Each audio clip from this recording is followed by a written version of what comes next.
Hello എല്ലാവർക്കും നമസ്കാരം. ഇത് ലാസ്റ്റ് മാർച്ചിന് ഞാൻ എടുത്ത വീഡിയോ ആണ്. ജസ്റ്റ് ഇൻഫോർമേഷന് വേണ്ടി മാത്രം ഇവിടെ പോസ്റ്റ് ചെയ്യുന്നു. ബിക്കോസ് ഞാൻ ഒരുപാട് കൺഫ്യൂഷൻ അടിച്ചിട്ടുണ്ടായിരുന്നു ട്രാൻസ്ഫർ വന്ന ടൈമിൽ ജമ്മുവിൽ നിന്ന് എങ്ങനെ ഇത്രയും ദൂരം സാധനങ്ങൾ കുറഞ്ഞ ചെലവിൽ മൂവ് ചെയ്യണം എന്ന തരത്തിൽ. വേറെ ആർക്കെങ്കിലും ഇത് ഹെൽപ്പ് ആകുമെങ്കിൽ ആകട്ടെ എന്ന് കരുതി. പാക്കേഴ്സ് ആൻഡ് മൂവേഴ്സിനോട് കോൺടാക്ട് ചെയ്തപ്പോൾ അവർ ഒരു 60, 70, 80 അങ്ങനെ പറഞ്ഞത്. 60ക്കൊന്നും താഴെ ആരും പറഞ്ഞിട്ടുണ്ടായിരുന്നില്ല. അങ്ങനെയാണ് ലാസ്റ്റ് ഞാൻ ഇന്ത്യൻ റെയിൽവേ ഓപ്റ്റ് ചെയ്തത്. എൻ്റെ എല്ലാ സാധനങ്ങളും ഞാൻ അയച്ചത് ഇന്ത്യൻ റെയിൽവേയുടെ സ്കൂട്ടി അടക്കം.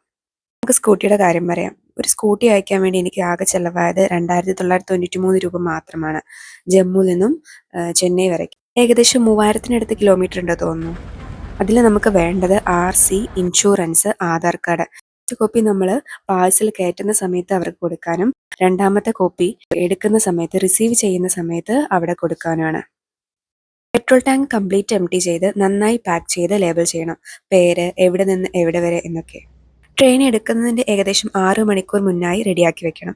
പെട്രോൾ എംപ്റ്റി ആക്കാനും പാക്ക് ചെയ്യാനുമൊക്കെ അവിടെ റെയിൽവേ സ്റ്റേഷനിൽ ആളുകളുണ്ടാവും. റിസീവ് ചെയ്യുന്ന സമയത്ത് പാഴ്സൽ അയക്കുമ്പോൾ കിട്ടിയ ഒറിജിനൽ ബിൽ അവിടെ കാണിക്കണം. ഫസ്റ്റ് 6 hours നമുക്ക് ഫ്രീ ആണ് തോന്നുന്നുണ്ട്. അതിനുശേഷം വെയിറ്റിംഗ് ചാർജ് വളരെ കുറഞ്ഞ നിരക്കിലേ ഉള്ളൂ. പിന്നെ ഹൗസ് ഹോൾഡ് ഐറ്റംസിൽ ഏകദേശം വാഷിംഗ് മെഷീൻ, ഫ്രിഡ്ജ്, പിന്നെ പാത്രങ്ങൾ, ഡ്രസ്സ്, ടോട്ടൽ ഏകദേശം 13ഓളം പെട്ടി ഉണ്ടായിരുന്നു തോന്നുന്നുണ്ട്. ഇതിനെല്ലാം കൂടി എനിക്ക് 4,545 രൂപ മാത്രമേ ആയിട്ടുണ്ടായിരുന്നുള്ളൂ. എല്ലാം നന്നായി പാക്ക് ചെയ്തിട്ടുണ്ടായിരുന്നു. ലേബലും ചെയ്യണം. പിന്നെ inverter, battery, flammable items, gas അതൊന്നും നമുക്ക് ട്രാൻസ്ഫറബിൾ അല്ല കേട്ടോ. റെയിൽവേ സ്റ്റേഷനിൽ ഇതൊക്കെ കൊണ്ടുവന്നിട്ട് ആദ്യം നമ്മൾ സ്കാൻ ചെയ്യും ഈ പെട്ടികളൊക്കെ. അതിനപ്പുറം ഒരു ഫോം ഫില്ല് ചെയ്യാനുണ്ട്. പിന്നെ നമ്മുടെ ID പ്രൂഫ്, ആധാറോ അങ്ങനത്തെ എന്തെങ്കിലും ഗവൺമെൻറ് അപ്രൂവ്ഡ് ID പ്രൂഫ് കൊടുത്ത് ബില്ല് പേ ചെയ്ത് അവർ നമുക്ക് ബില്ല് തരും.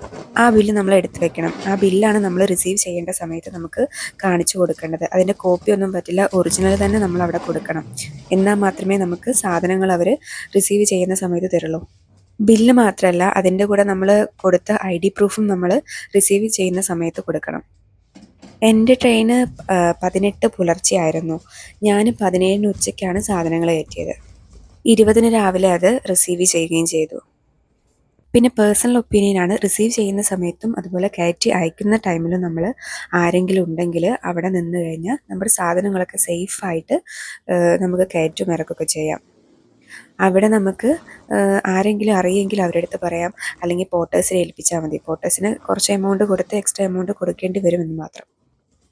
Thank you for watching.